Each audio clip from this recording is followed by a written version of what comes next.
billings will be a breeze, payroll simple. We believed it, we hoped it. But now, he's on the other side of the line as a CFO and CIO, like yourselves, implementing these solutions. So he brings a fairly unique perspective. He's got 34 years in the construction industry, about 7 years in construction software. I want to say 27, I don't want to look. We can look. Yes, 27 in operations and IT. He's the CIO and CFO of a $300 million contractor. I'm going to say the name, CFMA Construction, if that's okay. My pleasure to introduce Mr. Steve Hathaway.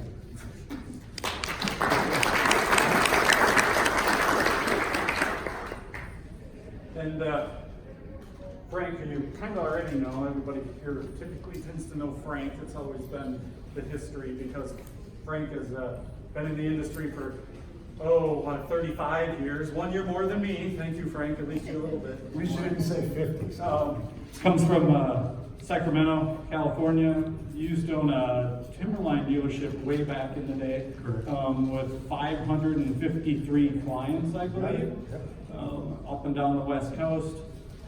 From there, moved on to a couple other ERP systems, but in the end, he's always been there to help clients and focused on the clients and their objectives, which is one of the reasons that even as a CFO, even though I don't use the software that he currently works for, we still talk and still work together a lot. So, and former bodybuilder too, right? Professional bodybuilder. Long time ago, yes. Yeah.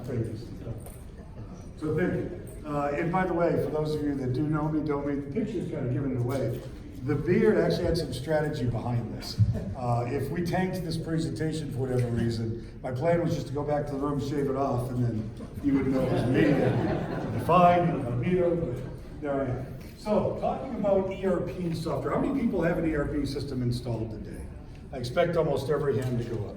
Okay. How many people thoroughly enjoyed the process of implementing that solution?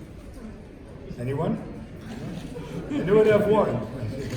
And it's true because in my career I've been involved or directly implemented over 700 construction solutions over that 35 years. And I've yet to have anybody call me mid-implementation and say, Frank, you know, this is the best thing I've ever done. Thank you for doing this to me. I just love it. So it's something we get through. Why? Because it's worth it in the end. So, but unfortunately what we see, as you can see in the chart, very few people realize near the full utilization of the systems they have in place. So we have near half the industry, 45%, that don't get near utilization of the current systems. We have 7% that say always, that's a rarity. How many people, let me ask you this, how many people feel they're really getting the most they can out of the software they use, their ERPs? They really max, are you? Excellent. I love to see that, it's just not very often, so that's something we want to talk about. Before we do, I just want to go take a quick step back through history because luckily I've been in this long enough. I've lived all this history. It's not history to me, it's just a long time ago. So history and evolution of systems. Accounting really started the back office financial systems with job costs. That was the big win. Prior to that, I remember manual ledgers as a chart of accounts. There were all the income and expense accounts broken out by job. It was huge. And somebody had the brainiac idea, let's create a job module. So that way we keep all the job costs here, tie them out to general ledger. That was the big win.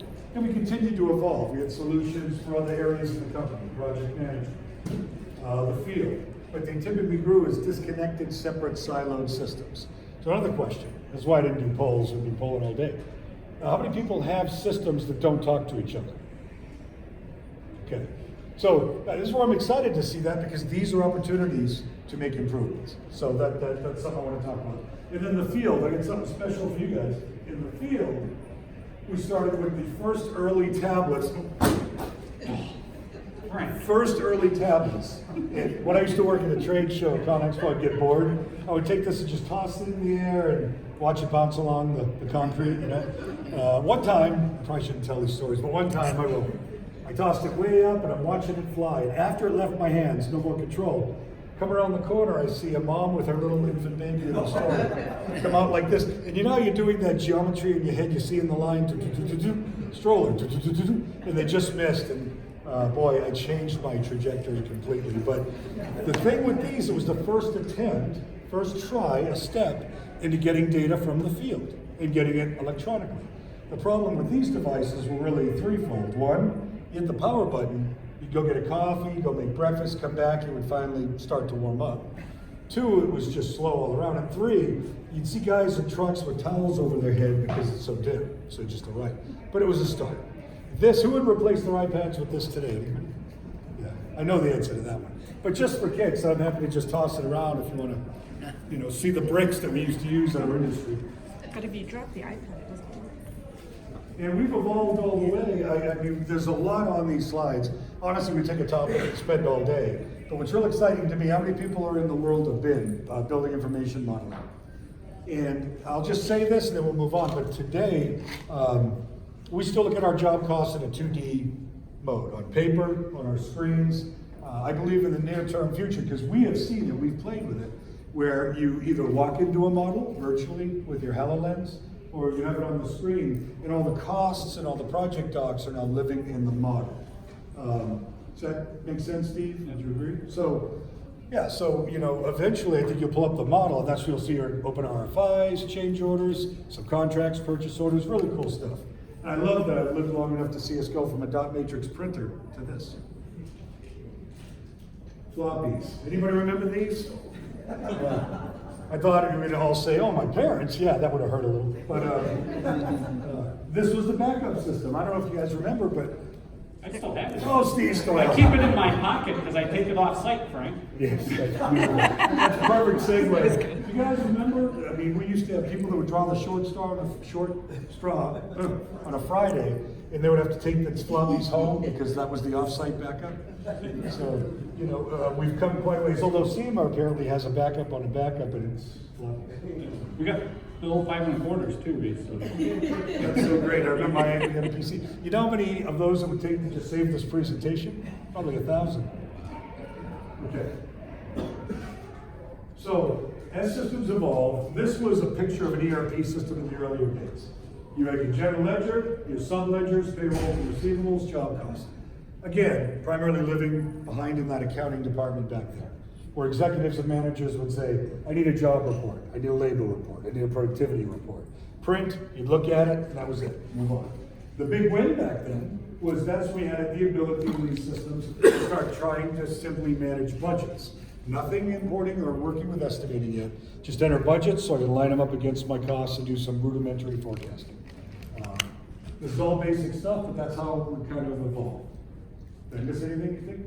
Good? Okay. My cartoony, I'm not real good with PowerPoint, folks, so, but these are meant to represent 4 silos, representing the 4 main departments in most companies. So I've got accounting, I've got operations, I've got estimating, and I've got field.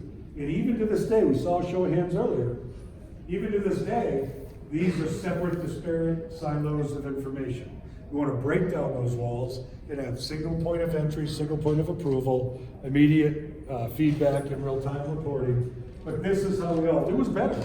Project managers now had something to do their docs in, better than doing it on paper or storing it in a filing cabinet, but we still have a ways to go.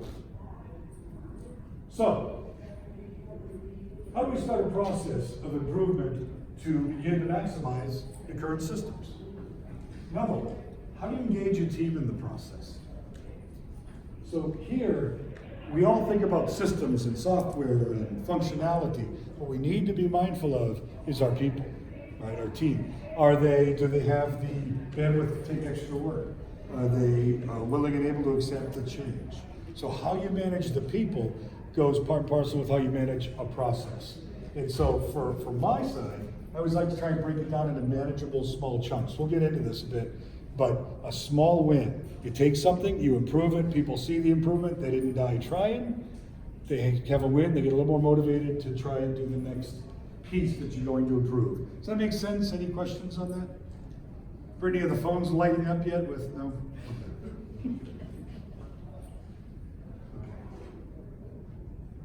So, and I have to, full disclosure, my PowerPoint skills apparently are about that of a 6-year-old because I couldn't figure out how to do the transitional slides. So these are actually just white fonts here as I advance thing. You show up. So it worked, I got it done. But if you have a printout of this and it's a bunch of pages, you know why. Sorry.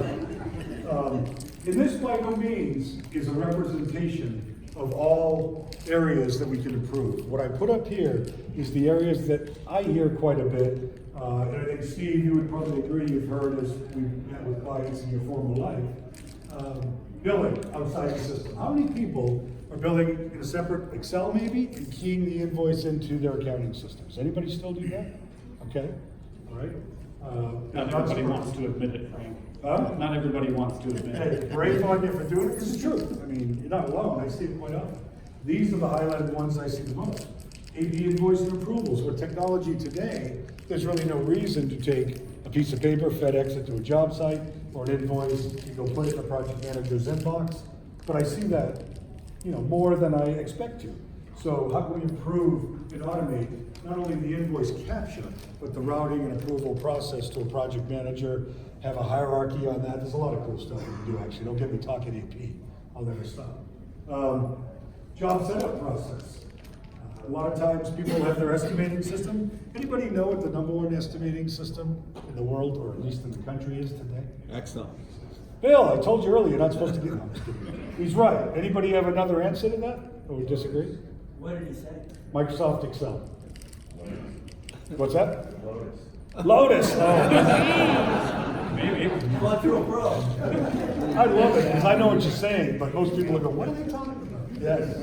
So, a spreadsheet application, and so many times I see folks, whether it's a cool estimating software or Excel or something in between, they produce their estimates, hand it to somebody in accounting, and they sit there and key them all back in. Chance to improve. WIP production, WIP, work in process. I know I don't need to explain that acronym to this particular audience, but I try to be real careful of just dropping acronyms without stating them. So WIP, I know you know what it is. How many people do their forecasting, if you do it, and produce a WIP report, your surety bonding and the like, outside your ERP? Come on, don't be shy. All right. Near half, was it, Steve? I didn't quite see. Yeah, about half. Okay. So, an area that we can improve. CRM, client relation management. If you're using software or solution to manage business opportunities, jobs you're going after, maybe clients you're seeking to engage with, we're getting much more to a point where those opportunities can be tracked in a system and have impact. We look at our backlogs, for example. We know what we have on the books already, so we see that backlog and we can see what we've got coming up. If we can see a peek into what I call the new, if you will, or over the horizon with jobs that we're forecasting we think we're going to earn, it gives you a better, more clear, bigger picture. So, how can we implement that? Is anybody in the room using CRM software or a spreadsheet where they track jobs in a bid process or anything like that? How are we doing it? CRM? Yeah, okay. Is it fully integrated? Spreadsheet. So we got one of each. Fully integrated your ERP? You're advanced. Fully integrated? No. Okay, I didn't think so with the spreadsheet, so thank you. I'm not picking on you. So an area that we can improve. It just replaced manual processes. So my point is, if we look back at our companies and start identifying, these are sampling of areas, but much more areas in that department, just start identifying, as simple as a list. How can we start attacking these one by one in a systematic process to continually improve and evolve? We'll talk more about what I mean by that. Operations, project documents, budgets, commitments, forecasting. You can see the screen. Right now, many people, about half of you, raise your hand on this one, have disparate or standalone systems. But the way I like to put it, in my former life, I was a certified consultant for one of the main project management solutions out there, and I also implemented the ERP finance side. Here's how training would go. I would walk up to, for you younger folks, the whiteboard, for more my age, a chalkboard, and I draw a line down the middle. I'd write accounting software, project management software. Where does the change order begin, end, and then where does it begin over here? So we have a pending change order typically on the project management side. Oh, it's been approved, accounting needs to know about it, go down the hall, hand it off, somebody keys it in. In fact, I remember the one presentation where we were showing an integrated solution. So you approve the purchase order and it posts over. And I saw a contract admin person, she had that inquisitive look on her face. I could see a question burning. And she raised her hand and said, "You skipped a whole step." I said, "What is that?" She said, "When do I print it so I can walk it down to accounting?" And I realized two things.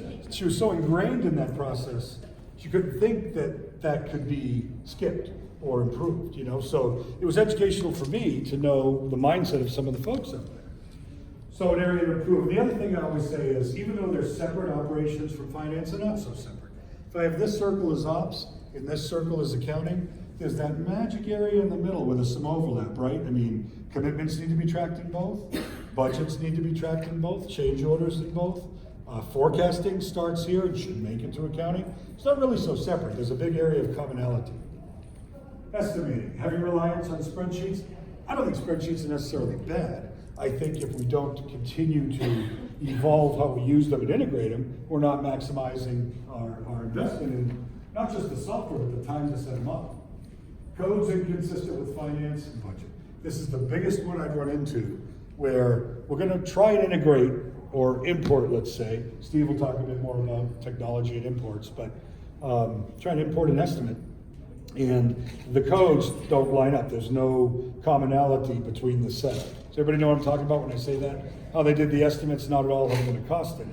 And I had one actually, it was a company in San Jose, I'll never say name, but he was getting real flustered when we're talking about this. And he threw his pen down, he stood up and he said, I am an artist. I'm like a musician. I am an estimator. I cannot be held to standards. And I thought, well, it's gonna be hard to do an integration then. So, you know, we have to get past that. Leverage e-takeoff, electronic takeoffs, modeling technology. As you know, there's some really cool stuff there. That's a day session in and of itself. Field. The old iPad thing, there it is over there, going around, but mobile solutions. How many people have their smartphones today? Almost everybody, right? We do so many things on it. Book flights, bank transactions, I mean, all kinds of things. Approve invoices if your software allows it. Things like that. But one thing to keep in mind, and I think Steve's gonna have some really exciting stuff to share on mobile platforms and capabilities. But one thing I want to remind us of, all this stuff here, from estimating back, all the back office stuff is really predicated on accurate and timely information coming from where? From the field, the labor, material utilization, equipment utilization, work orders, things like that. I didn't capture all of them, but you know, photos now is a big one. So how do we set this up so there's capture, approval, and integrate through the rest of the system? That make sense? Oh, good. If he's not, I know I'm doing okay, so this is my approval right here. My Well, you're approval. taking a lot more time than our practice did, so I'm just Oh, letting you know. He's good, yes. Thank you, Steve. So, let me talk faster. Right. What stages do we work through to determine the best approach to implement process improvement? What path should we take? There's really three main areas you get out in my estimation, our estimation. One, you can improve what you got. How do we improve what we have? Or what are the basic foundational things that we should say, what we've got is good, let's improve upon it. One, do you have a good foundation? Can you add functionality to what you already have? Can you replace spreadsheets and manual processes with what you already have? Bottom line, if the system you have is pretty darn good, don't throw out the system because you have inadequate or poor processes. Fix that. So that's the least path of resistance in my mind. But the next one, re-implement. This one's kind of a bummer. Because what we're saying is you gotta basically wipe out your settings and database and redo. But there's a reason for it. Let's say your current system is built on solid technology. Again, the functionality exists. You just have a core setup and a poor core setup. So cost codes, GL codes. If you're fighting that forever, Steve, what are we talking about with foundations? Yeah, really, if the foundation isn't any good, you can't really build on it, and over the years, it starts to fall apart. And I'd say even where I'm at CMA, we do a technology review every 3 years on our software, and re-implementation is something that came up during our last technology review. We like the software, it seems to be okay, but after 13 or 14 years on it, it's like, boy, there's just so much clutter in there, and the GL codes really aren't structured for the way we're organized now. Maybe it's time just to start over. And then, What was the funny thing you said, if you remember what I said? It's nobody's fault. The controller, CFO's probably getting fired. yeah. But no, that shouldn't happen. But a poor setup, you're gonna fight forever. Here's the good news of re-implementing what you already have. You don't have to buy new software, and your people are already fairly familiar with it. They're used to the usability, the interface. You're just taking on a bigger task and getting it right a second time. in learning from the mistakes of the past. Final is replace. Replacement and putting in a new system is a thing. There is a reason now. With all the cool marketing and everything that us ERP software suppliers have come up with, I've yet to see anybody, and if you have, I'd love to know it, wake up one day and go, you know, I got this cool email or this cool ad in the mail. Let's go change our accounting software. Yeah, let's go do that. It just doesn't happen. But there are solid reasons why we should. One of them is not because the process was poor. That's not a system reason, but the reasons are, at least at a high level, technology no longer supports your objectives. So either the system's just too darn old, on the verge of obsolescence, or it can't handle your growth, anything like that. Partnership no longer a fit. I skipped one on the other side. You know, an ERP partner, I like to say partner, they shouldn't be a vendor. It's a long-term relationship, folks, 15 years at a minimum if you've done our jobs right, hopefully longer. Engage a partner. They should be out there saying, hey, here's new updates, here's what you can do. Partner with your partner. It should be that kind of collaboration. Tyler, would you agree? Yeah, we've worked together years too, so if I call on individuals, I'll probably work on it. Is it easy to use? Do your peers, anybody in peer groups in their industry? Peer groups, I think, are awesome. Yep. So great source of info, and if you have a peer group of 8 and 7 are all on another system, wouldn't you be curious to know why? I mean, or at least pose the question, why is everybody using that? Functionality, there's a reason for that. Let's say you're a general contractor, you have a system that handles that great, so contract management, change orders, but it has no facility for service management, work orders, purchasing, inventory, and now you buy a mechanical company, so you're opening a mechanical division. Well, now you're probably outside the scope of core functionality in your current system. Do you buy 2 separate systems or make a corporate-wide change? It's a solid point to discuss. Now, I'm very excited here to say Steve is the case study for taking what he's got and making it a whole lot better. So Steve will talk about that, if I can speed up a little more. If you could speed up a little more. Yeah. But, yeah, so I'm gonna go through, when we get to it, a number of things that we're doing at SEMA specifically, and go through examples of what we're doing basically to extend the life of our existing software to make it better, using technology that's essentially free. So, Awesome. And then we have a case of somebody, and I'll read this because it might be hard to see back there, but a contractor that made a replacement after due diligence, and that was the right thing for them. Anybody familiar with our old CFMA friend at the national level, Kevin Booth? Does that name ring a bell? Yeah. So this is Kevin, and he gave me permission to use this quote. We replaced our legacy ERP due to technology and changing functional needs. We could not realize the efficiencies we gained by doing so, particularly going mobile in the field for time, material, and work order information collection. We have far more cross-departmental coordination and real-time reporting. Implementation is not an easy process. That's why I say we endure it, folks. It's not typically a fun thing, but if you get through it, it's worth it in the end. We also leverage the expertise of a third-party technology company to assist our team with the process. So there is a time where, and there's some great folks here, vendors I know, their whole mission in life is to help you use these tools better. So they're pretty skilled at how you manage an implementation, what right questions to ask, and help with the process. So they felt that would be beneficial. And then just to summarize a process review, I won't read the whole thing, but basically, if you take something in segments, our billing, our AP routing, our time collection in the field, and I think, folks, the devil's in the details, right? Don't just say, oh yeah, we get time in the field from the foreman, and then it posts to payroll. Time out. There's a whole lot more to that. Who's collecting it? Who's approving it? Who's got eyes on it? How does it get updated? Is it accessible on job reports in the back office? What if you don't have internet access? A lot of little areas you want to dig into. But you identify those specific areas, break them down, document them, the efficiencies and inefficiencies. And then I like to say, at the back of a shampoo bottle, what is it? A wash, rinse, repeat? Well, same kind of thing here, but obviously more involved. Test, implement, repeat. In other words, the mindset should not be, we've completed our implementation, yay, we're done, pop the cork, done. When should an implementation end? Anybody? I say never. I agree. Going live should just be a really exciting milestone. But how you're using a system year 3 should be better than 1, year 5 better than year 3, and so forth. So, and this is just an example of a chart of that process. Needs assessment, select software or the functionality you're going to implement. It applies to both. Process reengineering, pilot, train, and do that again and again. Rigorous process review, remember the success in the detail, implementations never end. Have a consistent process feedback loop from folks that are in the particular roles of managing the time collection, whatever it might be. AP routing, forecasting. And don't forget the people factor. Availability of time for extra workload. Do they have the content knowledge? I've seen this firsthand when we tell somebody, we're going to implement this new mobile solution, and they run in the office crying. Where others say, oh, that's great, where's the device? I can't wait to play with it. Not one is better than the other, right or wrong. You should just be aware so you can handle that people side accordingly. Any questions on that? Make sense?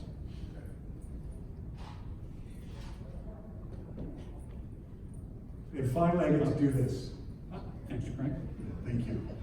Doesn't mean I'll stop talking, no guarantees, but. I'm going to talk a little bit about the structure of systems because, again, I'm going to go into some examples that we're doing at CFMA.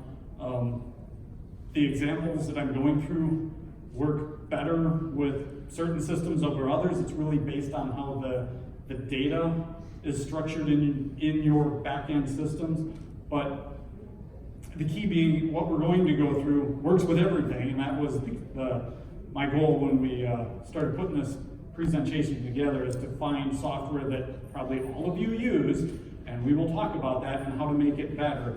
But really things that you should be looking for in your systems already.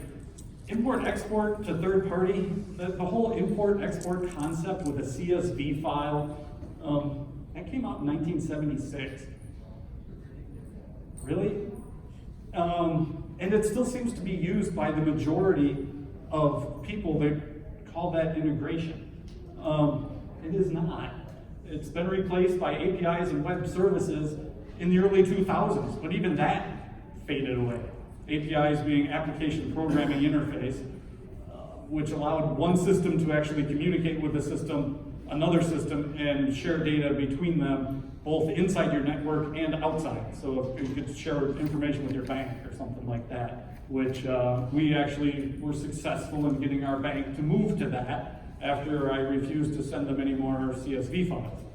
So, but then really the level we're at now is where the systems, especially outside construction, because you should really be looking outside construction to see what technology is that's out there, because our industry tends to lag a lot in technology. What's out there now is really third-party skills, where you have your system, whatever system that may be, but whatever third-party products you're trying to add to it, they don't really bolt on, they bolt in, and they display through your system, and your users don't necessarily even know that the data they're looking at isn't from your system. And again, the great example I use is with our bank, where you come into the system and you look at your ERP system, but the data that you're seeing is actually being given to you from the bank. So it's kind of like an Amazon Alexa, where you add skills, but when you add skills to that Alexa to make it do more things, you don't have to use a different device, you just use that same Amazon Alexa, it's bolted in. So that's where we're headed. Import, export. It is still prevalent today, but as Steve said, with skills, it's anybody, I have the Nest thermostat at home, for example, and the kids hate it because we're away. They used to go 65 degrees, it's really hot outside. They don't realize that's money just shooting through all the vents. So put in the Nest, set it up with the IFTTT app, this and that. So if they try and touch it, if someone walks by it, I get a notification. I now have the kids, and I love this, our daughters still call Father, may we please have a degree? I can get on the app, 76. Thank you, Steve. Thanks. So again, best practices for the implementation, or to leverage your ERP investment, I should say, is implementation is always evolving. Don't ever stop.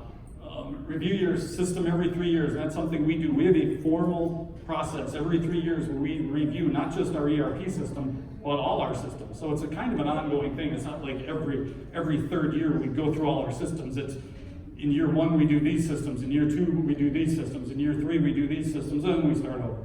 And with that, we typically bring the software vendor in, basically to have them sell it to us again.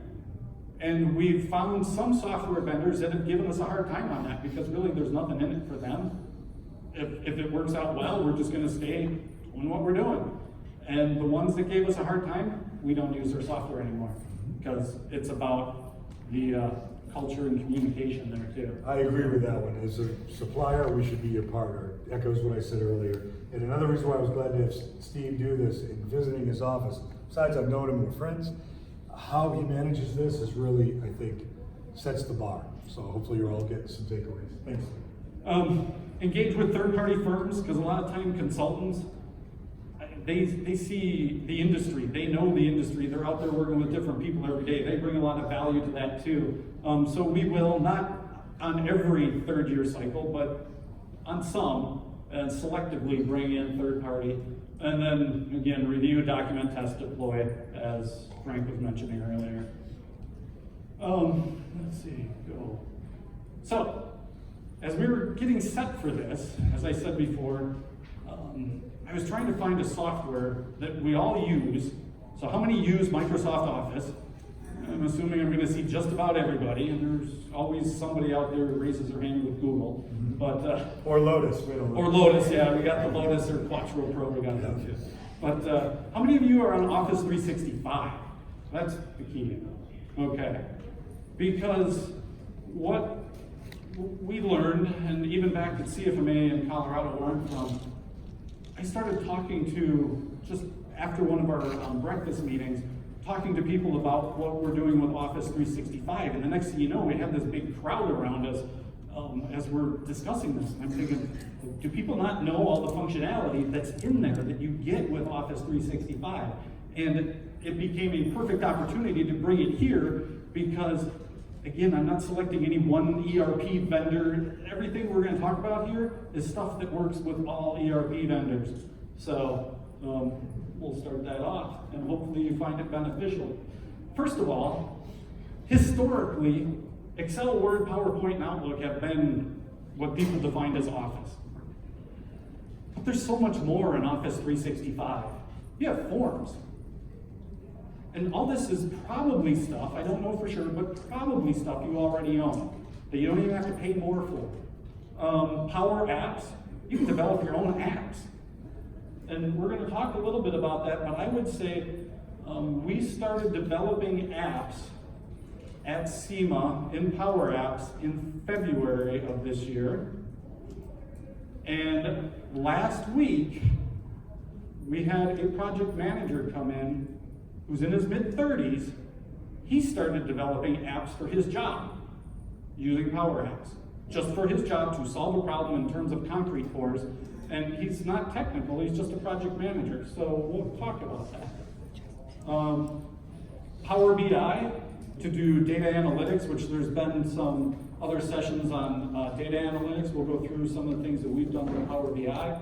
And finally, Teams. So Teams where you can kind of bring all this stuff together. We're going to go through and talk about how we're using that. But really, those systems can tie operations, accounting, estimating in the field together with a product called Microsoft Flow, which again is part of Office 365. And you end up with this data flow between all these systems, and really all the stuff that's you're used to in Office can kind of become the front end, and even building your own applications within your organization to push data into all your systems, not just your ERP, but into your estimating system, or into, if you have equipment management or inventory, push back into those. So, Real quick question, if I may. How many people knew that Office contained all these apps? Office 365. Office 365, thank How you. many are using all these apps? Number keeps getting smaller. No, So that's hopefully great, it's because good. I thought it was the email, Outlook, Outlook, Excel, Word, PowerPoint, so it was educational for me. And then one quick comment, if you remember, I had the 4 departments just like Steve. But he has some really cool, slick, up-to-date icons, right, cartoon silos. You now know who's a little more slick with PowerPoint. The secret side, thank you. I got nothing to do at work, so I can find it. So, That's great. So we're gonna go through examples. So here's the problem. How do you ensure that you collect data from the field using the same forms? Or how do you ensure that as people send data in, that the data that they're sending in has been validated and at least fits and is accurate? I know there's all kinds of point solutions that do a lot of stuff from the field, but again, where we are, our goal is to use software that is out there for the masses and not so many point solutions. So here to collect data from the field, any type of form, safety form, you name it, anything, we have taken that to Microsoft Forms, which, there we go. Does any number of things. First of all, you can submit surveys in it. You can send surveys out to your people. If you've ever used SurveyMonkey, this does that. But it's internal to your systems, and it gives you data analytics out of it that you own when you're done. You're not constantly having to go to outside systems. You can gather that data and you can push it into back-end systems. So you can push it into your accounting system, you can push it into your estimating, your scheduling, and it can be used to collect data from the field. I mean, it's a great way to do that as well. Here is just an example. This is an HR benefit survey, as you can tell, that we did last December, when how the questions look on both mobile devices and on their desktop. And the key here, at least where I come from, we are trying to get down to one device. Every employee gets one device, and it seems like every employee gets one device in a pickup truck. But we're trying to limit the electronics, but we'll get them all in a pickup truck. So, but again, it automatically fits on any device. You don't have to think about it. Safety incidents. So these are some of our safety incident forms, and this validates back to our accounting system. When people enter employee numbers, it checks to make sure that's right, and it fills it out and it works on the mobile device. And it's our form. It's not a form somebody else thought we needed. It's the form we wanted. Even little simple workflows like business card requests. Hey, you go on your phone, you fill out your business card request, you submit it, it goes into a workflow, it goes to your manager for approval. When they approve it, it goes out to the printing company and your business cards arrive. And You don't have to know who to email it to. yeah, you don't have to worry about who do I email it to, especially if you're a new hire, because you may not know. So that's an example of forms. We're going to go through a number of things. But how do you reduce recruiter access to your employees? So the example here is we used to print out reports from our HR system with everybody's names and phone numbers that we would give to the field so that if they needed to call anybody, they just look them up and they call them. Or they could program those phone numbers into their phone. We have 700 employees. First of all, the list is long. It's hard to find. But sometimes those lists get in the hands of our competitors. And our competitors start with A and start calling down the list all the way to Z, trying to take every employee we have. And how do we know that? Because they called the owner of the company because he was on the list. And they didn't know who he was. They're just calling everybody, and they tried to hire him. So I would say at the end of the list of 700 employees, yeah, they did. They succeeded and they took 5 to 10 employees. Okay, well, we're going to stop that. So how do you solve that problem? We used Power Apps as an option. And again, this was in February. So this was our very first app we created. And we didn't know what we were doing, and it took us probably about a day. But really, you get to build your own apps. You get online and offline capabilities. You can take this stuff offline when you build it, and it still works. And it uses the same data security as your network. I mean, it's your Windows, Microsoft security. So here's our little people app, where now instead of printing lists, everybody on their phone has the little SEMA Construction People app, where they can come in and they can do a search and they can say, oh, I need to call Steve. I don't know which Steve, and they can put in different companies and divisions, and they pull up all the Steves, and they can click on that, and when they do, they can then go in and dial directly from there, or the mobile number dial, or they can fire an email off. So it's a real simple application. It's super simple. but it solved our problem. And the fact that we were able to do that without having to contact any software vendor, we didn't have to go to IT, it was something that we really honestly watched YouTube and figured out how to do it. So, Which is pretty cool, right? I mean, that's pretty easy training.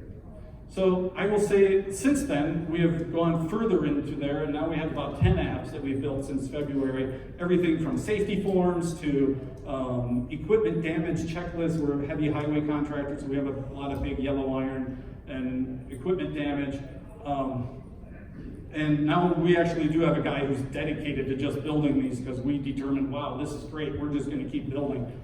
So this last week, and this was seriously last Thursday, and I figured I had to use it because it created our employee separation form or app.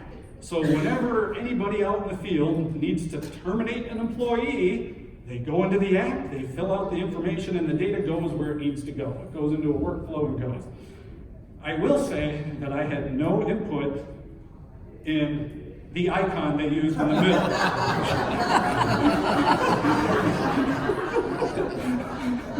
Like, really? It's an axe with blood on it. Anyway, as you see on the bottom, you can start a new separation request or look at previous ones, but we will probably have them change that. It speaks volumes Maybe. to Seaver's HR department. Yes, that is true. So, that was Power Apps and kind of some things we're doing with that. Next problem. What do we got here? How do we gain access to the data in the ERP system? Because the ERP system, like I said earlier, we have 13 years on this system. There's a lot of data in there. And the reports are good, and the visualizations that they give are good. But there's always more. We have all this data, and we're trying to mine that data and find a better way. So reports aren't enough, and we want to give users the ability to do ad hoc queries into the data, but still enforce security. And you want to make this self-service at the same time, so that they aren't coming back to IT or back to finance constantly to ask reports. So we, again, went to Microsoft Office and said, let's start using Power App, because that's part of 365, or Power BI, I should say. And it gives us business analytics, gives us interactive visualization of our data, and an English language interface. Now, as we look at the next couple screens, I'm going to preface this by saying, I just took screens that I did in Power BI and threw them up here. I am not making screens for the masses. I am making screens for myself, dashboards for myself, just to give me data. So they may not look real pretty. I'm sure there's vendors out there that do Power BI that are going to make things look way better than this. But these are some where I've got billings and earned revenue and billings in excess of cost and all that, and some of the graphs. But again, this is all live. This is another example. Again, it's not real pretty because I'm just trying to answer questions for myself a lot of times. This is how many invoices we process per month. And there isn't a report in our system that tells us how many invoices, I should say, are entered by our AP staff per month. How many do they key in, scan in, whatever? So that's what this is. And the colors are the employees, how many employees are doing that. And as you can see, up until June or August of last year, there's just really one big bar doing about 5,000 invoices a month. So we got one person doing 5,000 invoices a month. And that's about where we know from analytics that we can't get any more out of one person. And typically at 5,000, that one person gets burned out and quits. And you will see at 5,000 last August, they got burned out, and the next thing you know, you see a lot of different colors, because we don't have one anymore, now it all fell to pieces. You will also see 5,000 went down to 3,500 invoices, because the following month after that person quit, AP was a disaster. And it's like, man, we have to find a better way. And this visualization, I can go all the way back to 2006 and see how many invoices per month, graphically, people are doing and who was doing them. And we had a person back in 2008, Debbie Ransley. You should probably call her because she was doing 6,000 invoices a month. She was great. You can do that dynamically with the slide bar? Yeah, so the slide bar on the top, I can just slide that over and it's live. So what we've actually done is we've pushed our AP out across the country to 1099s that just do data entry. And they get paid by the invoice. They get paid $1 per invoice. Every invoice they enter, there's $1. So we use this kind of just to validate how much we're supposed to pay them a month. So, You're not relying on one sole source. right, so less risk, less risk. The other thing you can do in Power BI is you can ask it questions in English. Where here, I'm going to come in and I'm going to click the button that says ask a question. Well, I'm going to ask, show me, what is this one? Show me a map of employees. Show me a map of employee count by state. So I keyed in the words, show me a map of employee count by state. There they all are. I didn't need to know my data. I didn't need to know any of the fields, how they were named. I can just ask it a question. And then I said, show me by district. So now I've got it broken up by district, and the districts are up here, you can barely see it, the colors across the top, District 10, 11, 12, 13, and where all those employees live from Virginia to California and everywhere in between, and the size of the circle is the number of employees. And to just show how dynamic it was, I don't know if you caught it, when he stopped typing at employee count, it just gave a number, 623 I think I saw. Yeah. Then he adds by state, it changes. It changed to a map and broke it out. Not as easy to do, and I'm an ERP guy, I love them, but not as easy to do with reports typically out of your accounting system, right? So, Yeah. excellent. So, and again, all this we've done through YouTube. So if this was, on, remember the AP count? Yeah. So then if that were up on your dashboard, up on your screen, and there were more AP entered, would it update automatically, or do you have to hit a refresh? So the question was, if the data updates, basically, do you have to refresh it or does it update automatically? It updates automatically is the answer. So it's always live. So We have one other basic question. How do you get the data there? the question is, how do you get the data? there? This is connected, in our case, we're on a Microsoft SQL server, so it's just connected to the Microsoft SQL. If you have systems that maybe aren't on SQL, but you have ODBC, it'll connect through ODBC. And Power BI connects to really anything. And from looking at the floor down there with the trade show with all the different vendors, there isn't one out there that won't connect to. Now, the key is, how well is your data organized in that system? So that's really the system. The question is, how clean is that data? How well is it organized? We happen to have very clean data, and it makes this really easy. I can't guarantee it's that easy for everybody. So,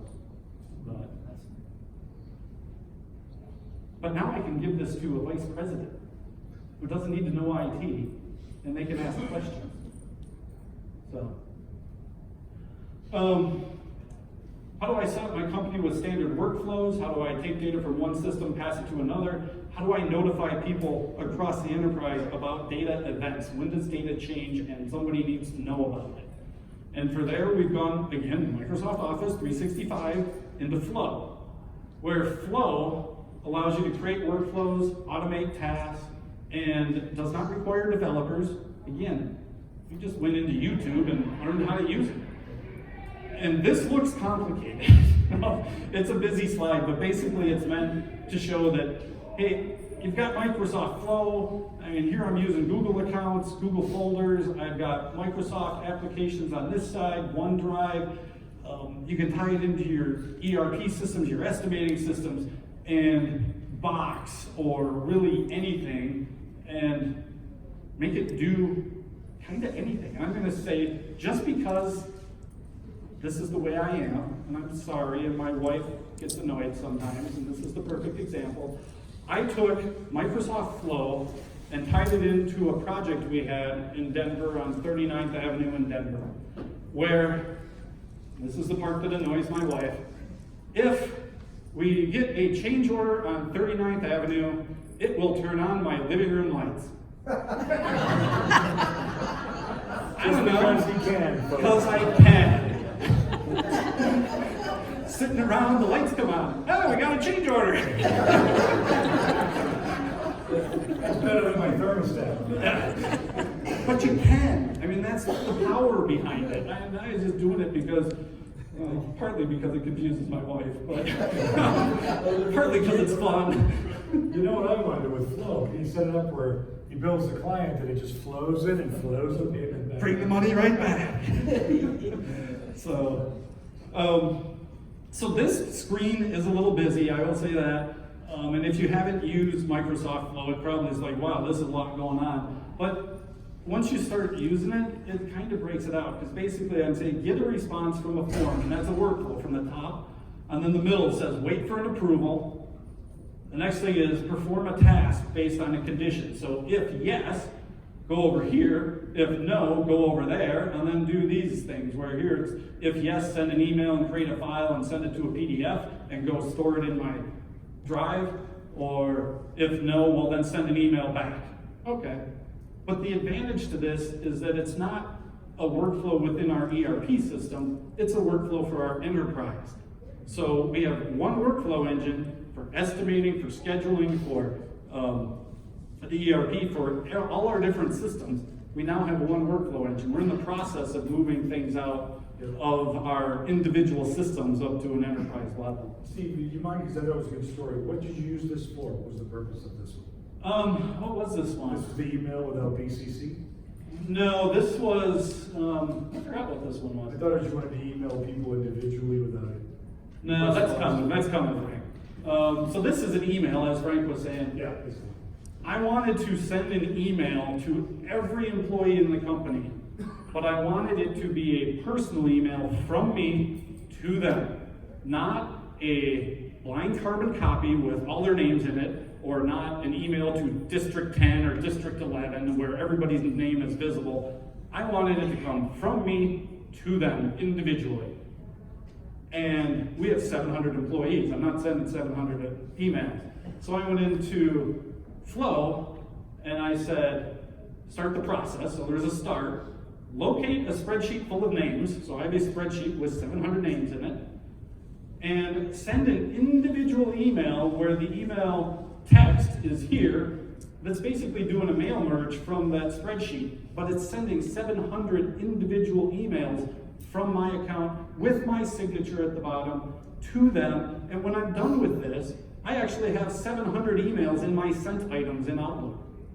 It's not a mass line carbon copy, or it's not a send one email to a district and you hit 50 people at once. It's an individual email. And you get better response because people are like, wow, the CFO is reaching out to me. I should take this seriously. So that was Flow, turning on the living room lights. But, so again, how do you increase communication with the field? Host online meetings, because we used to use WebEx, we don't anymore. We used to use GoToMeeting, we don't anymore.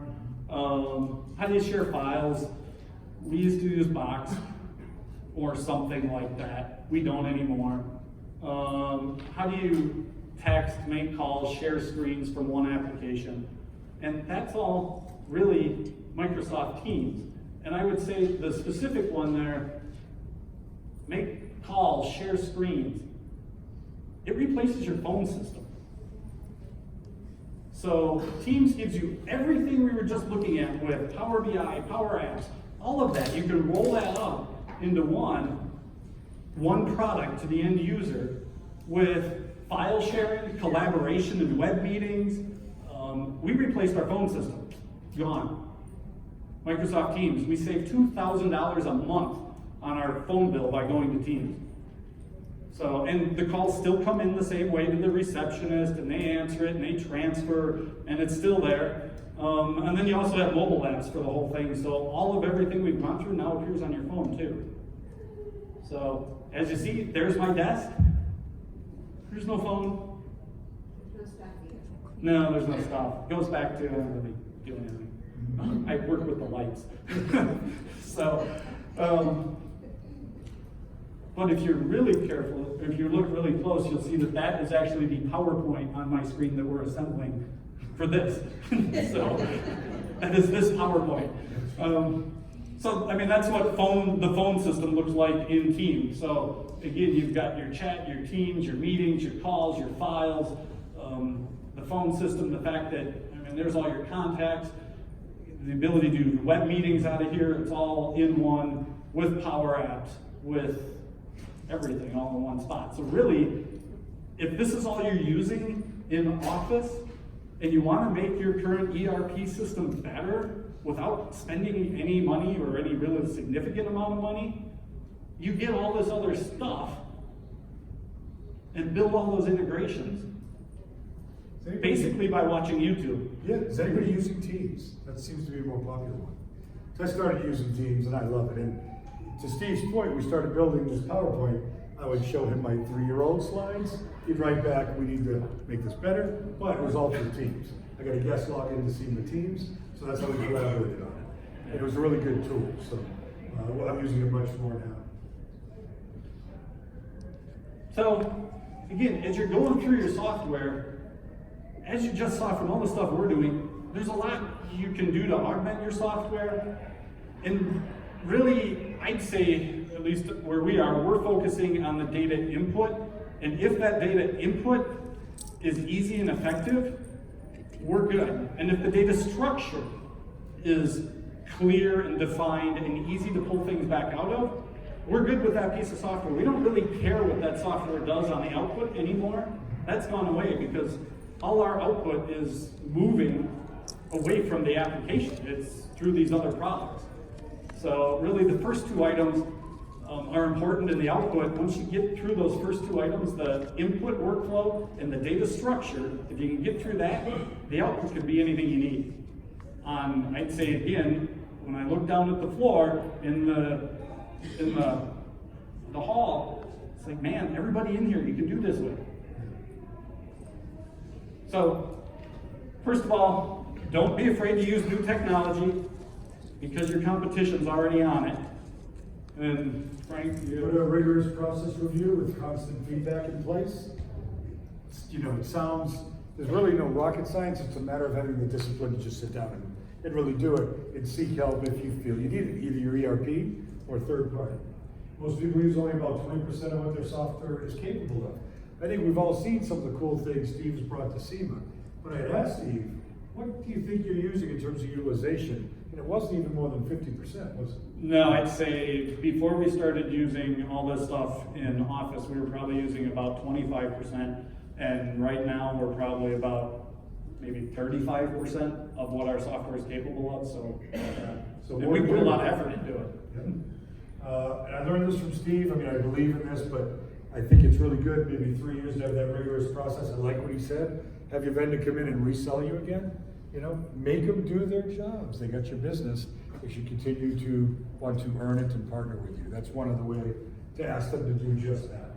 If any of my bosses or colleagues in here, I'm probably in trouble with them. That's okay. Engage with your ERP solution partners. Stay educated on new technology. CFMA, I've been a member for 26 years now. Love CFMA.